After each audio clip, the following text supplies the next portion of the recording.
J'espère que ce matin, quand vous vous êtes levé, quand vous êtes arrivé à l'église, c'était clair pour vous que nous étions aujourd'hui le jour de l'Ascension, non, la Pentecôte. Et c'est vrai que on n'est peut-être pas très liturgique dans ce sens que nous n'avons pas peut-être de façon aussi claire un attachement à une liturgie. Mais je pense que le suivi des différentes fêtes religieuses est important et voulu de Dieu. Si nous regardons dans l'Ancien Testament, eh bien, le peuple d'Israël avait toute une série de fêtes et ces fêtes rythmaient l'année et permettaient aussi de mémoriser, de se rappeler d'un certain nombre de choses. Et par rapport à la Pentecôte, on a peut-être tendance de notre côté à moins la mettre en avant parce qu'on se dit que cette fête, elle est typée, elle est en lien avec une branche plus particulière de la chrétienté. Et pourtant, la Pentecôte est un événement très important, tout aussi important que les autres fêtes chrétiennes. La Pentecôte, c'est le cadeau de l'Esprit Saint que Dieu fait à nous, les croyants. Et pour ceux qui étaient là dimanche dernier, ils se rappellent, nous nous rappelons que Eliel nous a fait un merveilleux rappel de tous les ministères, enfin d'une série de ministères du Saint-Esprit en soulignant le caractère maternel de cette part de la Trinité. Et peut-être que si vous avez loupé ce message, si vous n'avez pas capté le lien qui vous permet d'aller sur YouTube et de réécouter ce message, eh bien, je vous invite à demander à Serge, il se fera un plaisir de vous redonner, de vous réenvoyer ce lien. Ça vaut vraiment la peine d'écouter, de suivre cet enseignement qui avait été partagé la semaine dernière. Alors ce matin, on ne va pas redire la même chose.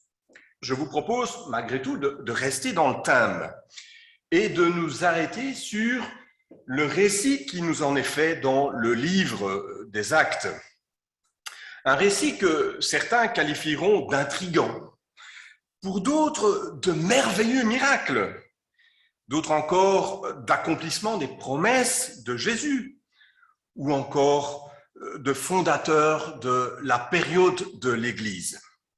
Alors, lisons, si vous voulez bien, dans le livre des Actes, au chapitre 2, nous allons lire les versets 1 à 13, et la lecture, je vais le faire dans Paroles vivantes. Alors, j'aime bien pour les prédications prendre cette version, non pas parce qu'elle sort de nos habitudes, pas pour faire autrement, mais tout simplement particulièrement parce qu'elle donne un autre relief, un texte que l'on connaît fatalement et que, en l'entendant parfois un peu autrement, bien, il nous stimule, il nous titille dans notre écoute.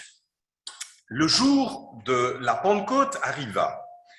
Les disciples étaient tous rassemblés au même endroit. Tout à coup, un grand bruit survint du ciel. C'était comme si un violent coup de vent s'abattait sur eux et remplissait toute la maison où ils se trouvaient assis. Au même moment, ils virent apparaître des sortes de langues qui ressemblaient à des flammèches. Elles se séparèrent et allèrent se poser sur chacune des têtes des assistants. Aussitôt, ils furent tous remplis du Saint-Esprit et commencèrent à parler dans les différentes langues, chacun suivant les paroles que l'Esprit lui donnait d'exprimer. Or, parmi ceux qui séjournaient à ce moment-là dans Jérusalem, il y avait des Juifs pieux venus de tous les coins du monde. En entendant ce bruit, ils accoururent en foule et restèrent cloués sur place, tant ils étaient étonnés d'entendre les disciples parler chacun dans le dialecte de son pays. Ils n'en croyaient pas leurs oreilles. Et pleins d'admiration, ils s'écrièrent, « Voyons, tous ces gens qui parlent ne viennent-ils pas de la Galilée ? Comment se fait-il que nous les entendions s'exprimer chacun dans notre dialecte maternel ? Nous venons de chez les Parthes, dirent les uns, et nous de chez les Mèdes, et nous chez les Élamites. Nous habitons la Mésopotamie, nous la Judée, la Cappadoce, le Pont, la province d'Asie, la Phrygie, la Pamphylie, l'Égypte, le territoire de Libye proche de Cyrène. Et nous venons de Rome et nous sommes de passage ici. Et moi, je suis juif de naissance. Moi, je me suis converti à la religion juive. Moi, j'habite l'île de Crète. Et moi, l'Arabie. Mais alors, comment se fait-il que nous les entendions publier dans nos propres langues les choses merveilleuses que Dieu a accomplies ? Ils ne revenaient pas de leur étonnement et ne savaient pas quoi penser. Qu'est-ce que cela veut dire ? Se demandaient-ils entre eux. C'est très simple, répliquaient ceux qui voulaient tourner la chose en ridicule. C'est l'effet du vin doux. Vous ne voyez donc pas que ces gens sont ivres ? Voilà, jusque-là, la lecture ce matin. Pentecôte. Eh bien, Pentecôte, qu'est-ce que ça signifie ? Je vous pose la question. Est-ce que quelqu'un peut donner la signification de ce mot, de Pentecôte ?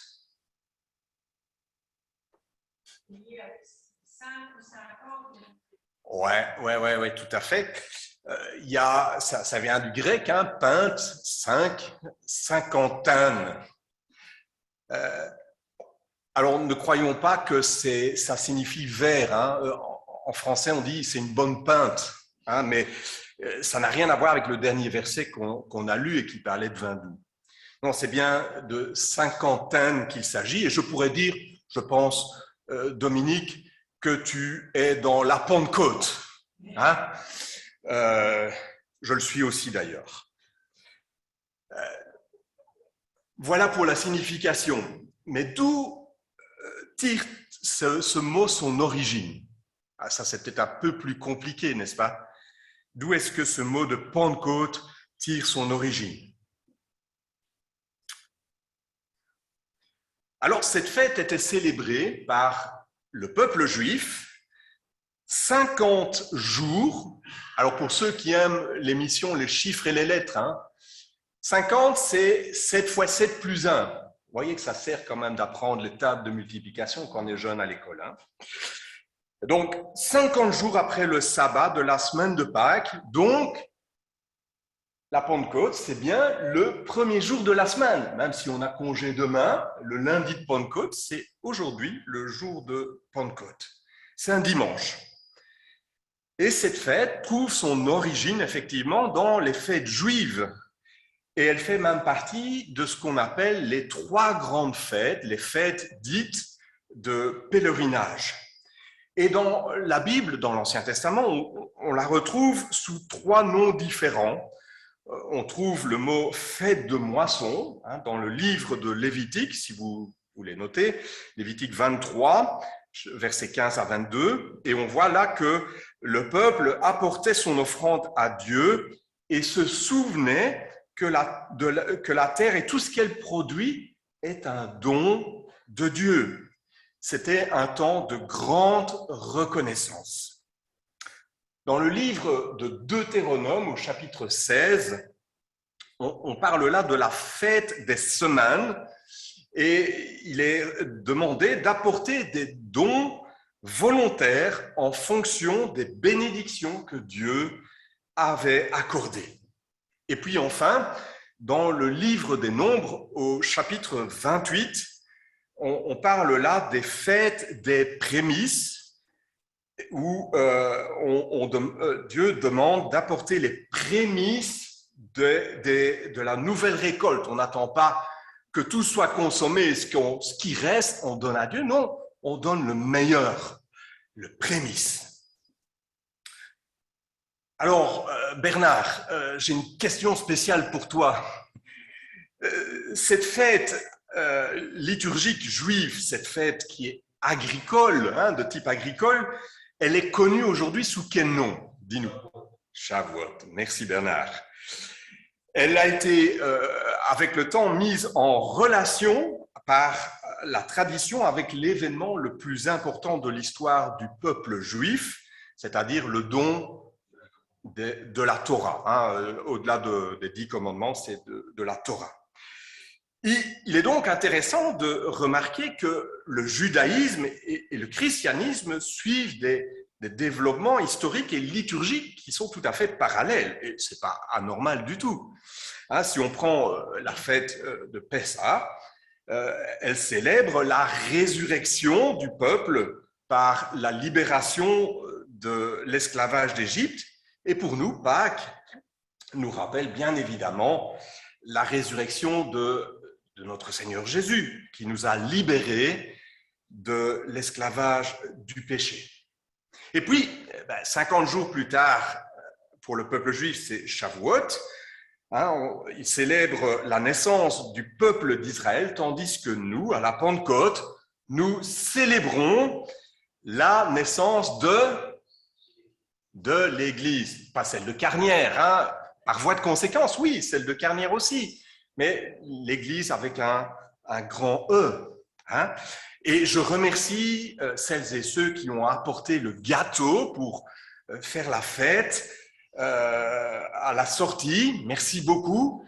Et je comprends que vous n'avez pas amené les bougies parce que ça ferait presque 2000 bougies à allumer. Ça ferait beaucoup de temps. Je ne suis pas certain que nous arrivions à manger le gâteau avant la fin de la journée. Alors, on appréciera cela tout à l'heure.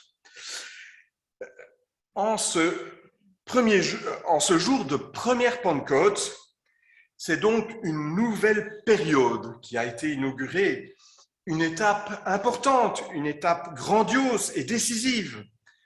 Le Saint-Esprit a été donné aux croyants selon ce que Jésus avait lui-même annoncé. Il l'avait promis dans l'évangile de Jean au chapitre 14. Qu'est-ce qui est dit là? Et je vous invite aussi tout à l'heure, ou un peu plus tard, à relire ces promesses dans ce chapitre 14 de l'évangile de Jean à partir du verset 15 et les versets suivants. Et je cite le verset 16, « Et moi, je demanderai au Père de vous donner quelqu'un d'autre pour vous conseiller et vous défendre, afin qu'il reste pour toujours avec vous. C'est l'Esprit de vérité, celui que les hommes loin de Dieu sont incapables d'accueillir. » Alors pourquoi la Pentecôte est-elle si importante? Qu'est-ce que cela change dans nos vies? Qu'est-ce que cela signifie pour l'Église? Étant donné que c'est un événement spécial, nous l'avons vu, Jésus a jugé bon d'envoyer des signes formidables qui ont souligné cette journée mémorable. Et ces signes étaient au nombre de 2. Il y avait le bruit comme celui d'un souffle violent qui remplit toute la maison, et des langues comme des flammes de feu qui sont allées se poser sur la tête de chacun des disciples. 2 signes merveilleux qui soulignent la signature que Dieu appose sur le contrat avec sa créature. Et si j'ai donné un titre à ce message, le Saint-Esprit, la signature de Dieu. Derrière le mot signature, il y a une dimension d'engagement. Quand vous signez quelque chose, j'espère que vous ne le faites pas à la légère. Et si ça devait être le cas, eh bien, la partie avec laquelle vous échangez les choses ne tarderait pas de vous le rappeler, et parfois même devant des tribunaux. Parce que quand vous mettez votre signature, vous êtes engagé. Et vous donnez des garanties. Et Voilà des mots que je vais utiliser durant ce message. Signature, garantie. Dieu nous donne des garanties au travers de la fête de Pentecôte. Et c'est vraiment cette signature finale que Dieu met sur le contrat avec sa créature. Pourquoi ces signes? Pourquoi ces garanties? Pourquoi la signature finale de l'engagement de Dieu à notre égard? Eh bien, la première garantie que Dieu donne et que ce texte souligne, c'est la garantie de la présence de son esprit sur cette terre. En ce jour de Pentecôte, ce premier jour de Pentecôte, il y avait 120 personnes qui étaient réunies à Jérusalem. Alors, le texte qu'on a lu ne dit pas 120, mais vous lisez au chapitre 1er, vous verrez qu'il y avait 120 personnes qui se réunissaient régulièrement. Et donc, ces disciples attendaient la promesse que Jésus avait faite. Et tout à coup, ils entendirent souffler un vent violent. C'est comme tout à l'heure, quand on est arrivé ce matin, mais ça faisait vraiment penser à ce temps de Pentecôte, le vent qui se soulève, l'orage qui est là. Oui, ben les jeunes, c'est un texte qui a du répondant, quoi. C'est pas plat, il y a de l'action. Le bruit était très fort, c'était comme une tornade, un ouragan qui s'approchait. C'est le premier signe, un vent comme une tempête qui s'est levé soudain sans avertir. Et le deuxième signe est tout aussi spectaculaire, des langues de feu, des flammes qui sont apparues et qui sont venues se poser sur la tête des disciples. Tout ça, c'est spectaculaire, mais c'est aussi dangereux. Imaginez un petit peu.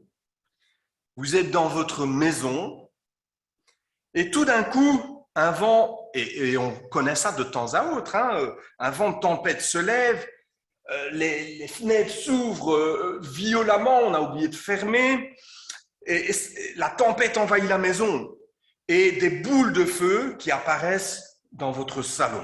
Alors moi, ça m'a fait penser à un livre de Tintin et les 7 boules de cristal. Alors je vois qu'il y en a qui connaissent, qui s'en rappellent. Je ne sais pas si nos plus jeunes lisent encore les Tintins, mais si ce n'est pas le cas, n'hésitez pas à aller voir vos parents ou vos grands-parents.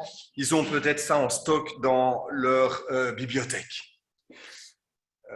Coca en stock, voilà. Horreur! Au secours! La maison va s'écrouler! Elle va prendre feu, c'est la catastrophe! Vite, je prends mon téléphone, je fais c'est quel numéro encore? Non, 112, c'est quand il y a vraiment... Voilà, vous faites le 17-22. Et tout ce que vous souhaitez, c'est que les secours arrivent, et c'est en tout cas de sortir au plus vite avec votre famille pour la mettre à l'abri. Parce que le feu, c'est dangereux, n'est-ce pas? Les tornades, c'est dangereux. Mais est-ce que vous avez vu, est-ce que vous avez bien lu le texte? Est-ce qu'ils avaient peur? Non! Les disciples sont restés bien calmes, selon d'ailleurs ce que Jésus avait annoncé. Dans Jean, toujours au chapitre 14, et c'est pour ça que je vous ai dit, faites la lecture un peu plus loin, il est dit au verset 27, « Cessez d'être inquiets et de vous laisser troubler. Bannissez toute crainte de vos cœurs. » Eh bien, ce jour-là, la maison n'est pas tombée en ruine. Rien n'est passé par le feu. Une scène impressionnante, mais pas de panique.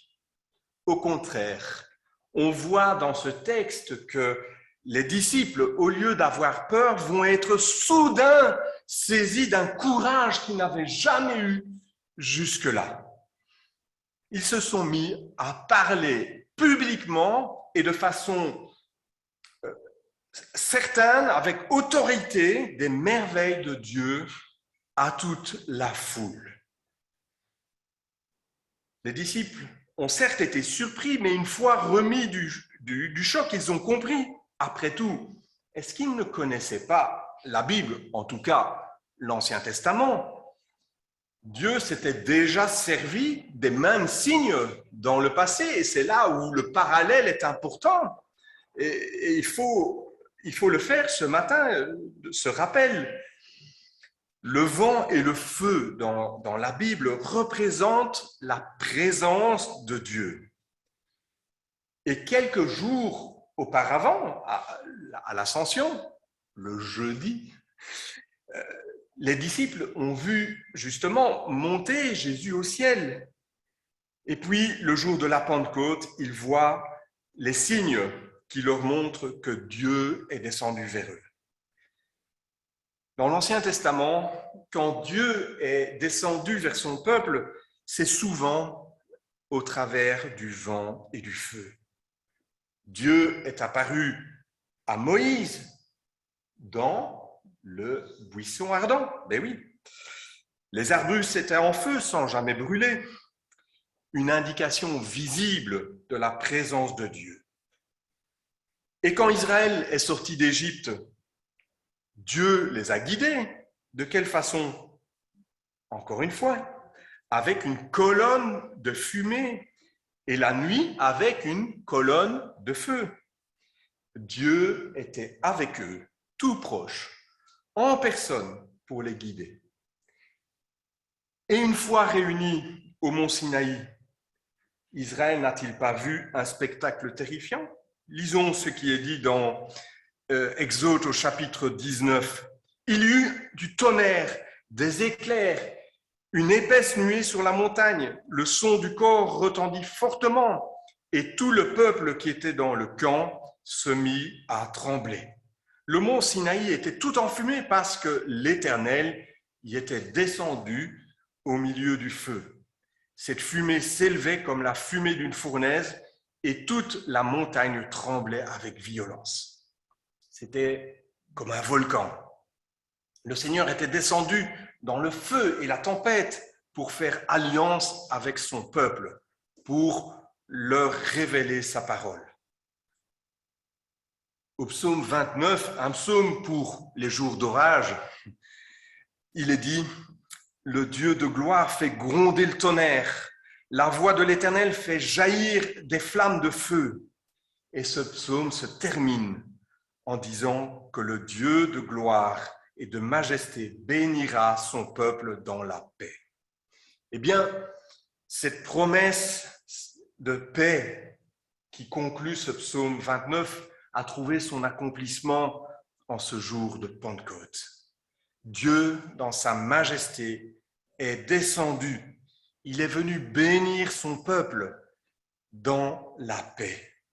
Alors ce matin, pas de panique, mais recevons la paix, une paix profonde que Jésus-Christ nous donne. Oui, à la Pentecôte, un vent violent a rempli la maison, des flammes de feu sont apparues, mais Dieu est entré chez nous, il est entré en nous. Et c'est ça le message de la Pentecôte. Si le jour de l'Ascension, Jésus est parti et il a quitté corporellement la terre pour aller au ciel, aujourd'hui, nous ne célébrons pas une perte, mais nous célébrons un gain. C'est tout à notre avantage, comme le dit la parole de Dieu. Il est avantageux que je m'en aille, parce que Jésus est venu vers son peuple. Il est à nouveau, par son esprit, non pas avec nous, mais il est venu en nous. La distance qu'il y a entre Dieu et son peuple est aujourd'hui, avec la Pentecôte, tout à fait effacée. Le Saint-Esprit est venu faire son habitation dans nos cœurs, dans vos cœurs. Amen. N'avons-nous donc pas toutes les raisons, tout comme les disciples du premier jour, de nous réjouir? Le Seigneur est au ciel, il règne en majesté, mais en même temps, il est présent au milieu de nous. Il nous guide et il nous dirige. Et il nous envoie, comme il l'avait dit dans Matthieu au chapitre 28, et ça se concrétise par la suite dans ce chapitre 2, il envoie ses disciples en mission en leur donnant des forces nouvelles, en leur donnant des capacités nouvelles. Alors, si c'était le cas pour les disciples le jour de la Pentecôte, pourquoi n'en serait-il pas de même pour nous? Pourquoi serions-nous aujourd'hui encore habités par la crainte? Pourquoi nous senterions-nous titanisés parce que nous pouvons parler à ceux qui nous entourent? C'est le miracle de l'Esprit Saint que de donner cette confiance qui, peut-être de façon naturelle, ne nous habite pas, mais que Dieu donne de façon surnaturelle au travers de la présence de son Esprit, de son Saint-Esprit, qui vient faire son habitation en nous. Ne cessons donc jamais de nous émerveiller et ne prenons pas à la légère cette présence de Dieu parmi nous. La garantie de la présence de l'Esprit, mais la garantie aussi de sa proximité. Regardons encore quelques instants, si vous voulez, le phénomène du vent et du feu. Dans l'Ancien Testament, c'était un signe de la présence de Dieu, mais c'est aussi un signe de séparation, un avertissement. Le vent et le feu, la tempête et la fumée permettaient de garder Israël à distance. Dieu a dit à Moïse, au buisson ardent, « N'approche pas d'ici, sinon tu peux mourir. » Et quand Dieu est descendu sur le mont Sinaï, il a donné des ordres précis à Moïse. Dans Exode 19, verset 12, « Tu fixeras au peuple des limites tout alentour en disant, gardez-vous de monter sur la montagne et d'en toucher le bord. Quiconque touchera la montagne sera puni de mort. Reste loin ou tu mourras. » C'était du vrai vent. C'était du vrai feu qui peut tuer réellement. Dieu a dressé devant eux une barrière protectrice. Pourquoi? Mais tout simplement parce que le peuple, parce que nous pourrions dire, nous sommes pécheurs. Dieu ne peut voir le mal sans le punir. Le Dieu saint, 3 fois saint, ne permet pas à des pécheurs de tourner, de s'approcher de lui. Dieu ne tolère pas le péché. Qui veut s'approcher de Dieu? Qui peut s'approcher de Dieu et vivre?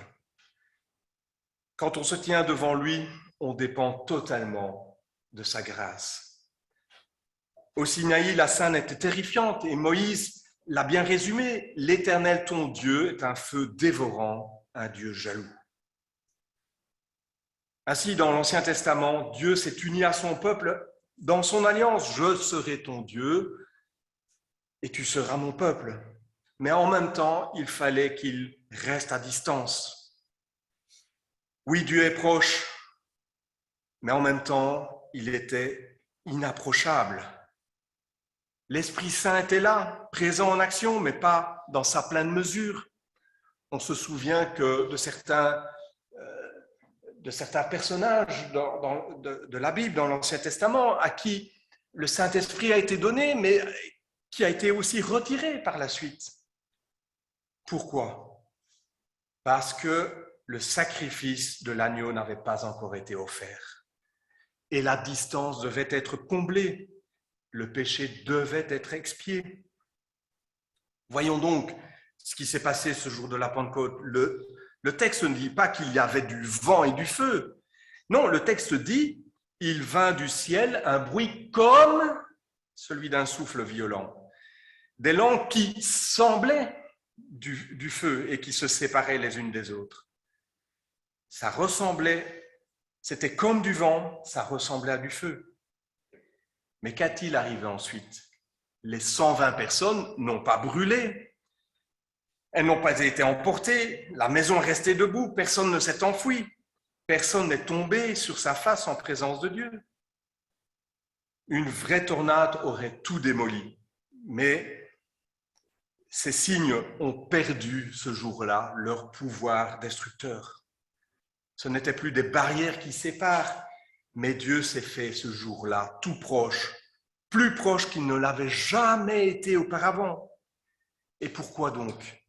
Parce que Jésus est monté au ciel. Il a effectué sa mission. Il s'est offert en sacrifice pour nos péchés. Et il a comblé la distance qui nous sépare du Père. Pour les 120 disciples réunis, qui étaient des pécheurs, comme vous, comme moi, des pécheurs qui méritaient la colère de Dieu. Nous péchons chaque jour et nous accumulons une dette qui est énorme envers Dieu, qui est impayable. Et la distance devrait aller toujours en grandissant. Ces 120, ils auraient dû périr, et nous devions périr aussi. Et pourtant, non. Ils ont tous mis leur espoir en Jésus pour leur salut. Et l'apôtre dit, il n'y a plus maintenant aucune condamnation pour ceux qui sont en Jésus-Christ, qui marchent non seulement selon la chair, mais selon l'esprit. Romains 8, verset 1. Et Romains 5, verset 1er, étant donc justifiés par la foi, nous avons la paix avec Dieu par notre Seigneur Jésus-Christ. Jésus est mort pour leurs péchés. Jésus est mort pour mes péchés, pour vos péchés. Pas de condamnation, pas de panique donc. Paix avec Dieu. Et l'Église reçoit le courage de proclamer la bonne nouvelle. Remarquez aussi que le bruit comme un vent violent a rempli toute la maison. Aucun endroit de la maison n'est resté vide. Tous les recoins étaient remplis. Il n'y avait pas donc d'un côté les disciples et de l'autre côté le vent. Il n'y avait pas le vent, non, le vent et les disciples étaient ensemble. Dieu et l'homme étaient ensemble. Et les langues de feu qui semblaient de feu se sont séparées les unes des autres et sont allées se poser sur chacun des 120 participants de cette rencontre. Tout comme Dieu et son peuple vivent ensemble aujourd'hui, rien ne peut nous séparer de l'amour de Dieu manifesté en Jésus-Christ. Et c'est Romains au chapitre 8, le verset 37, un des magnifiques versets que je vous invite à garder dans votre esprit. Et puis, une dernière garantie qui nous est donnée en ce jour de Pentecôte, c'est la garantie de la présence personnelle et permanente de l'Esprit. Ce jour-là, Dieu est descendu, il s'est fait tout proche, personne n'a été consumé. Mais le comportement du feu était bien étrange. Le texte grec fait comprendre qu'il y avait une seule boule de feu qui s'est divisée en plusieurs petites boules pour aller sur tous ceux qui étaient présents. Il y avait autant de flammes qu'il y avait de personnes réunies. Et qu'est-ce que cela veut nous dire? C'est que Dieu n'est pas seulement venu vers son peuple en général. Non, il est venu pour toi, pour toi, pour toi, pour toi, pour chacun de nous. Il n'y a pas certains qui reçoivent le Saint-Esprit. Tous qui ont accepté le Seigneur Jésus reçoivent son esprit.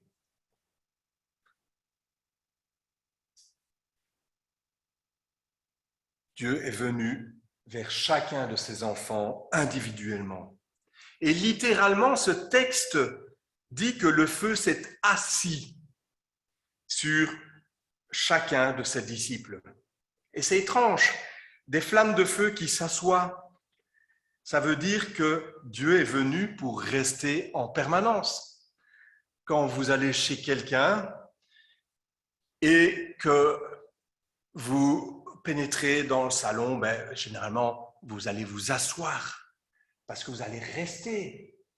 Si vous restez debout, ça veut dire que, voilà, on rentre, on sort, hein, on fait une petite visite et on prend peut-être quelques nouvelles et puis on s'en va. Mais ce n'est pas le cas. Le Saint-Esprit est venu pour rester de façon permanente. Il s'assoit en nous, comme c'est beau. Et puis, ça vaut la peine de s'arrêter aussi, de voir qui étaient ces 120. Hein? Si on regarde au chapitre 1er, on voit qu'il y avait les disciples et puis les 12 apôtres, hein, enfin les 11, plus Matthias qui avait été élu pour remplacer Judas. Et puis à côté de ça, il y avait toute une série, il y avait Marie, il y avait les femmes qui suivaient, puis une série de disciples. Il y avait parmi eux, il y avait notamment un certain Pierre. Hein? Pierre, un homme qui avait renié son maître. Il a reçu l'Esprit Saint. Il y avait Thomas. Un homme qui avait refusé de croire que Jésus était ressuscité. Il a reçu l'Esprit Saint. Il y avait Marie-Madeleine. Marie-Madeleine, possédée de 7 démons. Et j'en passe. Toutes sortes de péchés, des péchés connus, des péchés secrets. Et pourtant, elle a reçu le Saint-Esprit. Jésus a donné sa vie pour eux, comme pour nous. Et il y avait peut-être dans notre vie toute une série de péchés connus et inconnus, mais que Jésus a pris sur lui à la croix du Calvaire. Et nous pouvons avoir l'assurance, tout comme pour ses disciples, que le Saint-Esprit est pour nous, individuellement. Nous avons cette certitude. Chacun des 120 disciples est devenu le temple du Saint-Esprit. Vous vous rappelez le verset que Luc a lu dans 1 Corinthiens. C'est le message de la Pentecôte. C'est le début de la mission vers toutes les nations de la terre. Et pour nous, aujourd'hui, est-ce que nous avons un peu de jalousie? Une bonne jalousie, c'est pas bien d'être jaloux, mais est-ce que nous ne sommes pas un peu jaloux de ce qu'ils ont vécu? Et nous pourrions être tentés de dire, j'aurais bien aimé être là, entendre le bruit du vent, voir les flammes de feu, être le témoin de cette première Pentecôte. Avoir la preuve que Dieu est réellement avec nous, qu'il nous dirige, qu'il nous aime. Le lieu où nous sommes rassemblés aujourd'hui dans cette église n'a pas été rempli du bruit, même si en arrivant il y avait du vent, mais c'était encore pas à la hauteur. Et en tout cas, je n'ai vu personne ce matin qui avait des flammes de feu sur sa tête. Et pourtant, le message de l'Évangile reste le même et la réalité de la Pentecôte est permanente. Nous n'avons, mes chers frères et sœurs, chers amis, pas besoin de signes semblables pour recevoir le Saint-Esprit. Est-ce que l'Église, justement, de Corinthe, dont on a parlé, avait vu des flammes de feu? Ont-ils entendu un bruit de tornade? Non, les signes ne se sont pas répétés. Ils n'étaient plus nécessaires. Et je relis ce verset de 1 Corinthiens, chapitre 6, verset 19. Ne savez-vous pas, verset 16 d'abord, que vous êtes le temple de Dieu et que l'Esprit de Dieu habite en vous? Ne savez-vous pas ceci? Votre corps est le temple du Saint-Esprit qui est en vous et que vous avez reçu de Dieu, et vous n'êtes pas à vous-même.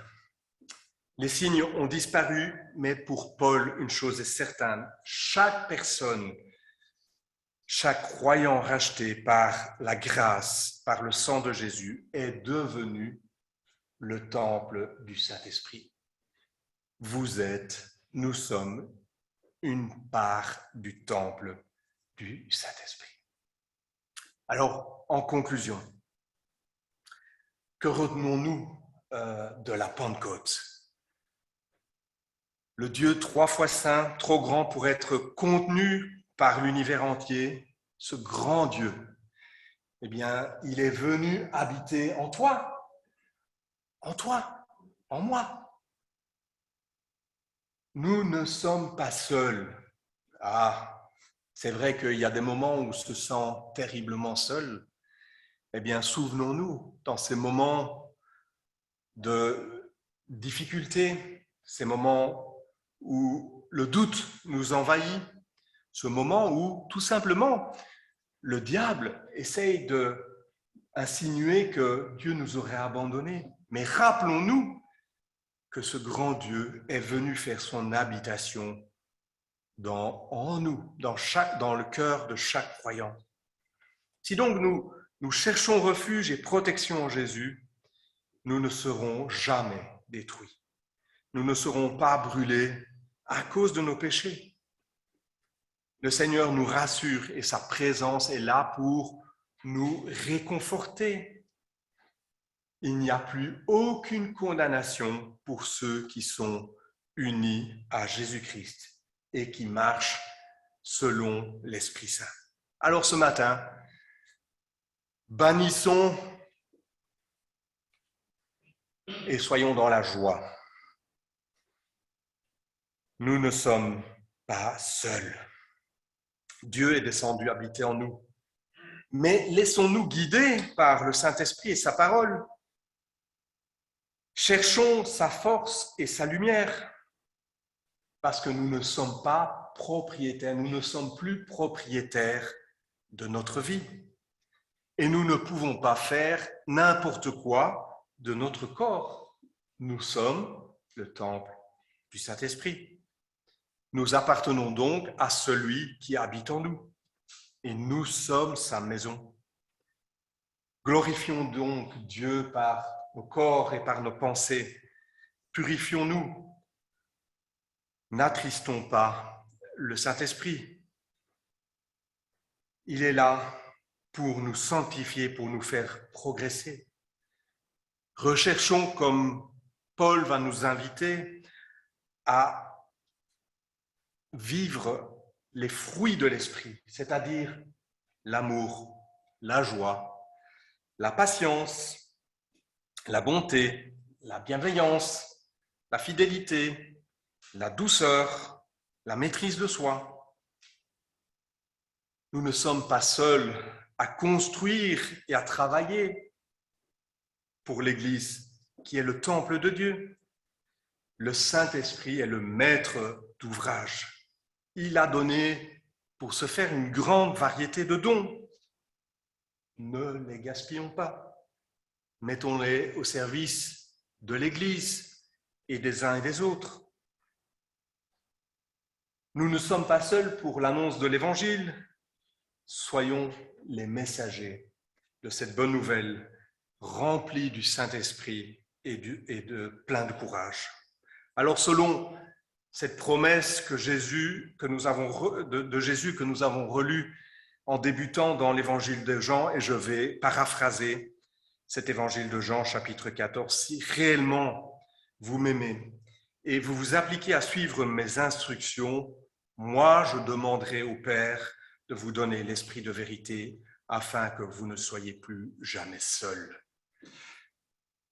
C'est le contrat que Dieu fait avec nous.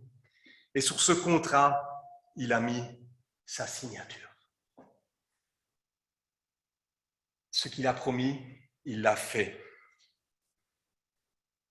Sur un contrat, il y a généralement 2 signatures. Et le jour de notre conversion, et cela a été confirmé le jour de notre baptême, nous nous sommes publiquement engagés. Nous avons dit oui, avec l'aide de Dieu, bien sûr, avec l'aide des frères et sœurs. Notre signature est également sur le contrat. Si réellement vous m'aimez et que vous vous appliquez à suivre mes instructions, moi, je demande au Père de vous donner, d'être rempli de l'Esprit, afin que vous ne soyez plus jamais seuls. Alors que ceci, ces rappels que souligne ce texte de la Pentecôte, soit pour chacun, chacune d'entre nous un encouragement puissant pour nous tous et toutes en ce jour de Pentecôte, et que cela nous aide, nous stimule à avancer avec le Seigneur. Amen.